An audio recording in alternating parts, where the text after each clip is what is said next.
చిన్న ఇంజెక్షన్ ద్వారా మోకాలు మరియు నడుము నొప్పులకు దీర్ఘకాలిక పరిష్కారం. డాక్టర్ ప్రకాష్ గుడిపూడి. సంప్రదించండి. Allied pain and pain management centre, Hyderabad. YSR Congress పార్టీలో అభ్యర్థుల మార్పులు సంబంధించి ఆయా నియోజకవర్గాల్లో కొత్త రచ్చ జరుగుతుందని చెప్పాలి. ముఖ్యంగా ఉమ్మడి గుంటూరు జిల్లా సంబంధించి సత్తెనపల్లి నియోజకవర్గంలో ప్రస్తుత మంత్రి ఎమ్మెల్యే అంబటి రాంబాబుకు టికెట్ ఇవ్వద్దంటూ విజయసాయిరెడ్డి, ఆ పార్టీకి సంబంధించినటువంటి విజయసాయిరెడ్డి ఇంటి వద్ద సత్తెనపల్లి నియోజకవర్గానికి సంబంధించిన ఎంపీటీసీలు, జడ్పీటీసీలు, మాజీ ఎంపీటీసీలు అందరూ కూడా దాదాపు 100 మందికి పైగా వచ్చి ఆందోళన చేశారు.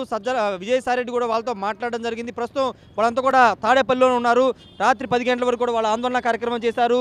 అంబటి రాంబాబుకు సీట్ ఇస్తే ఖచ్చితంగా వ్యతిరేకంగా పనిచేస్తామని వాళ్ళంతా కూడా విజయసాయిరెడ్డికి చెప్పిన పరిస్థితి. 2-3 రోజుల్లో దీని మీద ఫైనల్ చేస్తామని కూడా విజయసాయిరెడ్డి వీళ్ళతో చెప్పిన పరిస్థితి అవుతుంది. ప్రస్తుతం వీళ్ళంతా కూడా తాడేపల్లిలోనే ఉన్నారు. అంబటి రాంబాబుకు టికెట్ ఇస్తే ఖచ్చితంగా ఓడిస్తామంటూ కూడా వాళ్ళంతా చెబుతున్న పరిస్థితి ఉంది. ఉమ్మడి గుంటూరు జిల్లాలో నిన్న నరసరాపేట ఇదే విధంగా జరిగింది. ఇప్పుడు సత్తెనపల్లిలో కూడా సిట్టింగ్ ఎమ్మెల్యే మంత్రి అంబటి రాంబాబుకు సీట్ ఇస్తే పనిచేసే పరిస్థితి లేదని కూడా వీళ్ళంతా కూడా గంటాపదంగా చెప్తున్నారు. ప్రస్తుతం వాళ్ళంతా ఉన్నారు. అందరూ కూడా అంటే జనరల్ కార్యకర్తలు వస్తారు, కానీ ప్రస్తుతం వీళ్ళంతా కూడా ఎంపీటీసీలు, జడ్పీటీసీలు, సర్పంచులు, అదేవిధంగా మాజీ ఎంపీటీసీలు అంతా కూడా వచ్చి ఆందోళన చేస్తున్న పరిస్థితి. కొంతమంది ఉన్నారు, వాళ్ళతో మాట్లాడదాం.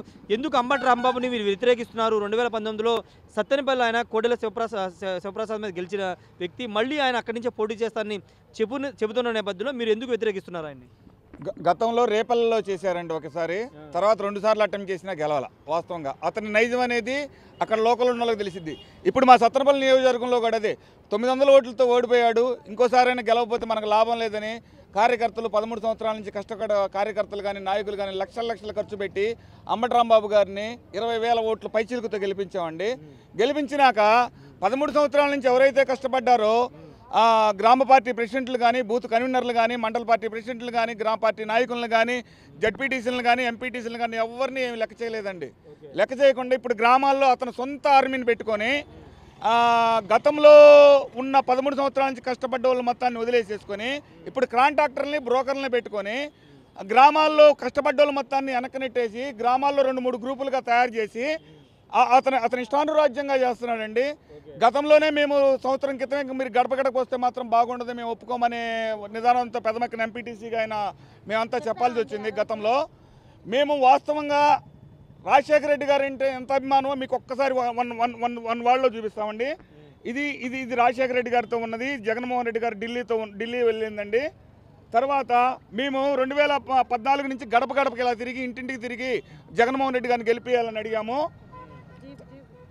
ఇలాంటి ప్రచార రథాలు స్టేట్లో ఎవరు కొనలేదండి. సత్తెనపల్లిలో నేను ఒక్కనే ప్రచార రథం కొనుక్కొని ఆయన్ని, ఆయన భార్యని, ఆయన పిల్లల్ని అందరిని ఎక్కించుకొని మేము గడపకి తిరిగామండి. ఇదిగో చూడండి, మా ఇంటికి రాజశేఖర రెడ్డి గారి బొమ్మలు చెక్కించుకుంటారండి. చూడండి, ఇక్కడ మీకు క్లియర్గా కనబడుతున్నాయి. 2009లో మేము ఇల్లు కట్టుకున్నప్పుడు మా ఇంటి పేరు రాజన్న విజయమ్మల నిలయం అని ఉంటుందండి. మా రాజశేఖర రెడ్డి గారి మెయిన్ డోర్లో నుండి చెక్కించుకున్నామండి. ఇదిగో ఉంగరం చూడండి, మాకు ఎంత అభిమానం కాకపోతే ఉంగరం. ఇలాంటి ఉంగరం రాజశ్యామల యాగం చేయించి వైజాగ్ శారదాపీఠం వెళ్ళి రాజశ్యామల యాగం చేయించి జగన్మోహన్ రెడ్డి గారికి కూడా తొడిగామండి. ఇలాంటి కష్టపడ్డ కార్యకర్తలు ఇవాళ మేము ఏడుస్తున్నామంటే కళ్ళంపటి నీళ్ళు వచ్చేటట్టు చేస్తున్నామంటే దానికి ముఖ్య కారకుడు 100% అంబటి రాంబాబేనండి. ఈ గ్రామాల్లో గ్రూపులను పెట్టుకొని కష్టపడ్డ వ్యక్తుల మొత్తాన్ని పక్కన పెట్టి అతను బ్రోకరేజం చేసుకుంటా, అతను కాంట్రాక్టులు చేసుకుంటా, మేము కష్టపడ్డారు, మీరు నా కోసం పెట్టారా డబ్బులు, మీరు జగన్ కోసం పెట్టారు అని ఎవరు పెట్టమన్నారని అడిగాడండి. ఇప్పుడు గెలిచిన తర్వాత అదే ముందు అడగొచ్చు కదా, ఏమయ్యా ప్రచార రథం ఎందుకు కొన్నావు నువ్వు 5 లక్షలు పెట్టి, ఇగో ఈ డబ్బులు తీసుకో, ఇగో నువ్వు డీజిల్ కొట్టించుకోమని అనలేదే నువ్వు. అన్నీ మేము పెట్టుకొని ఏ రోజైనా ప్రచార రథంలో తొండపేనే గ్రామంలో రాంబాబు గారిని, ఎంపీ గారిని రాళ్లతో కొట్టే టైంలో నేను కాపాడానండి వాళ్ళకి ఎదురొచ్చి. ఇదే ప్రచార రథం, ఇదే ప్రచార రథంలో వచ్చి కాపాడు. ఇవాళ మేము పరికరాలు ఆయనకి, ఇవాళ బ్రోకర్లు కావాల్సి వచ్చింది, ఆయనకి కాంట్రాక్టర్లు కావాల్సి వచ్చింది. బ్రోకర్లు అయ్యి ఎవరైతే కష్టపడ్డారో వాళ్ళ మొత్తం అనగతొక్కి పార్టీని సర్వనాశనం చేస్తారనే ఉద్దేశంతో ఉండారు. ఈరోజు మేము మన పార్టీకి ముఖ్య నాయకుడైన విజయసాయిరెడ్డి గారిని కలిసి అంబటి రాంబాబు అనే వ్యక్తికి ఇస్తే 100% గ్రామాల్లో వ్యతిరేకత ఉంది. జనం ఓట్లేసే పరిస్థితులు లేరు.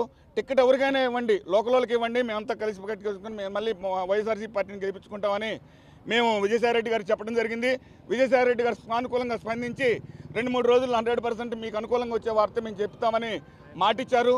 కావున అంబటి రాంబాబు వద్దు, జగనే ముద్దు అనే నిదానంతో మేమంతా వచ్చాము. అంబటి రాంబాబు గారితో ఎంత స్నేహ సంబంధాలు. కాంగ్రెస్ పార్టీ సస్పెండ్ చేసిందండి ఆయన్ని. 2000 సస్పెండ్ చేసినప్పుడే మేము వచ్చాం ఆయన మీద ప్రేమతో, రాజశేఖర రెడ్డి గారి మీద ప్రేమతో, జగన్మోహన్ రెడ్డి గారి మీద ప్రేమతో. ఇలాంటి మీరు ఎందుకు వ్యతిరేకిస్తున్నారు అంబటి రాంబాబు? మీరేంటి ఎంపీటీసీనా? ఎంపీటీసీనండి. మేము మా భర్త ఏ మండలం, ఏ గ్రామం? మాది పెదమక్కిన, సత్తనపల్లి మండలం పెదమక్కిన మాది. మా భర్త కోటిరెడ్డి. మేము ఎంతో కష్టపడ్డాం, 13 సంవత్సరాల నుంచి కష్టపడ్డాం మా భర్త. అయినా కానీ మా ఎంపీటీసీ కూడా ఏమి మాకు అసలు ఎంపీటీసీ నిధులు కానీ ఏమి ఇవ్వాలి. అసలు గ్రామాలు ఏది జరిగినా ఫోటోకాల్ కూడా లేదు, ఫోటోకాల్ కూడా ఇవ్వట్లా. అది మీరు ఎందుకు అంటే అంబటి రాంబాబుని మీరు ఎందుకు తిరుగుతారు? నేను సత్తెనపల్లి రూరల్ మండలం నందిగామ గ్రామం ఎంపీటీసీనండి. మేము పార్టీ కోసం ఫస్ట్ నుంచి ఆ పార్టీ ఆవిర్భావం నుంచి కష్టపడ్డా కానీ కనీస మర్యాద ఒక వ్యక్తులుగా కనీసం మమ్మల్ని పలకరించిన ఆదుడు లేకుండా, ఎలా అంటే కనీసం అసలు కార్యకర్త ఇచ్చేటటువంటి గౌరవం కూడా ఇవ్వకుండా, ఏంటి ఇప్పుడు ఆయన పార్టీలో నుంచి పోతే పోతాడు ఏమవుతుంది, ఆయన పోతే మనకేమన్నా నష్టమా, ఈయన పోతే నష్టమా, ఆయన పోతే నష్టం, అందరూ పోతే ఎవరుంటారు పార్టీలో?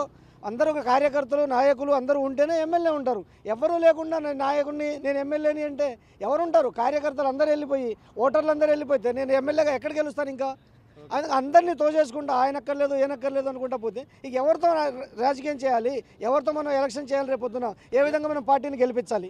జడ్పీటీసీ మెంబర్ కూడా ఉన్నారు. అంటే జనరల్గా జడ్పీటీసీలు బయట కానీ జడ్పీటీసీ అండి 2006 నుంచి 11 వరకు రాజశేఖర రెడ్డి గారి గవర్నమెంట్లో జడ్పీటీసీగా ఉన్నాను. ఆ రోజు నుంచి కూడా రాజశేఖర రెడ్డి గారి మరణానంతరం నేను జగన్మోహన్ రెడ్డి గారు అడుగుజాడలు నడవడం జరిగింది. ఆ రోజు నుంచి ఈ రోజు కూడా నేను చాలా మండలాలకు ఇన్ఛార్జిగా చేశాను. సత్తెనపల్లి నియోజకవర్గంలో పెద్ద నాయకులు ఎవరూ లేరండి, నియోజకవర్గ స్థాయి నాయకులు ఎవరు లేరు. ఆ రోజు కాంగ్రెస్ గవర్నమెంట్ ఉండటం వల్ల ఎవరు లేరు. మేము ఉన్న 10 మందిని కూడేసుకొని మండలంలో కార్యక్రమాలు కానీ నియోజకవర్గ స్థాయిలో కార్యక్రమాలు కానీ అన్నీ మేము నడిపామండి. పార్టీకి ఉన్న సీనియర్ మోస్ట్లో మేమేనేమండి ముందుంది. ఇప్పుడు వరకు 2014లో పార్టీ ఓడిపోయినప్పటికి కూడా పార్టీకి వెన్నంటుండి ఆ రోజు జరిగిన స్థానిక సంస్థల ఎంపీటీసీ ఎలక్షన్లప్పుడు కానీ 2019లో జరిగిన ఇప్పుడు అంబటి రాంబాబు కాకుండా వేరే ఎవరికైనా టికెట్ మీరు ఇవ్వమంటున్నారా, లేకపోతే ఎవరిచ్చినా పనిచేస్తారు? ఆ విషయం చెప్తున్నామండి. పార్టీకి ఫస్ట్ నుంచి మన కార్యకర్తలు ఇప్పుడు 2 వర్గాలుగా విడిపోయారండి. అంబటి రాంబాబు వచ్చిన తర్వాత 2019లో ఎక్కువ అందరం కష్టపడి పార్టీ కోసం చేసి 2014లో ఓడిపోయాము. 2014 ఎలా అయినా గెలిపేయాలని చెప్పి విపరీతంగా కష్టపడి పార్టీకి చేసామండి.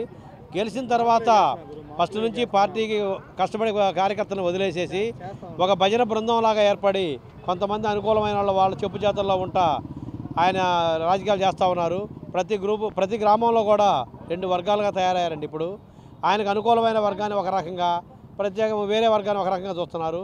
మేము ఈరోజు కూడా పార్టీని వదిలిపెట్టలాగా పార్టీని ఎలా అయినా సరే కష్టపడి గెలిపించుకోవాలనే ఉద్దేశంతో ఈరోజు party regional coordinator Vijayasai Reddy గారి దృష్టికి తీసుకొచ్చామండి. ఈరోజు అంబటి రాంబాబు ఉంటే ప్రస్తుత పరిస్థితి చాలా కష్టంగా ఉంది నియోజకవర్గంలో.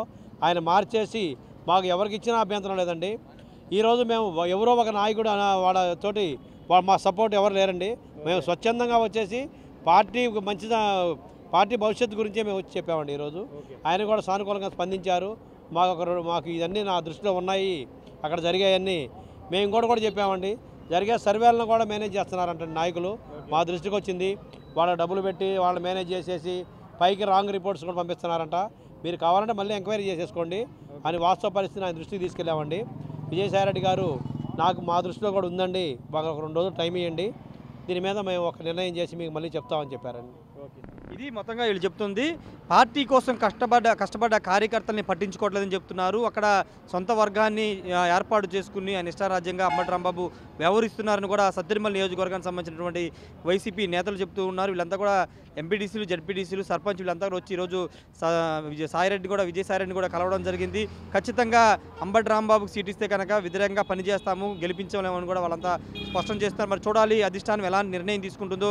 అంబటి రాంబాబుకు కూడా స్థానచలం ఉంటుందన్న ప్రచారం నేపథ్యంలో ఇప్పుడు అక్కడ కార్యకర్తలు కూడా కొంత వ్యతిరేకత వ్యక్తం చేస్తున్న నేపథ్యంలో ఎలాంటి నిర్ణయం వస్తుంది, అధిష్టానం ఎలాంటి నిర్ణయం వస్తుంది అనేది వేచి చూడాల్సిన అవసరం కనబడుతుంది. కెమెరా పర్సన్ ఫణితో రాయ్ టీవీ తాడేపల్లి నుండి. మరిన్ని వీడియోస్ కోసం ఛానల్ ని సబ్స్క్రైబ్ చేయండి, లేటెస్ట్ అప్డేట్స్ కోసం వాట్సాప్ ఛానల్ ని ఫాలో చేయండి అండ్ లింక్ డిస్క్రిప్షన్ లో ఉంది.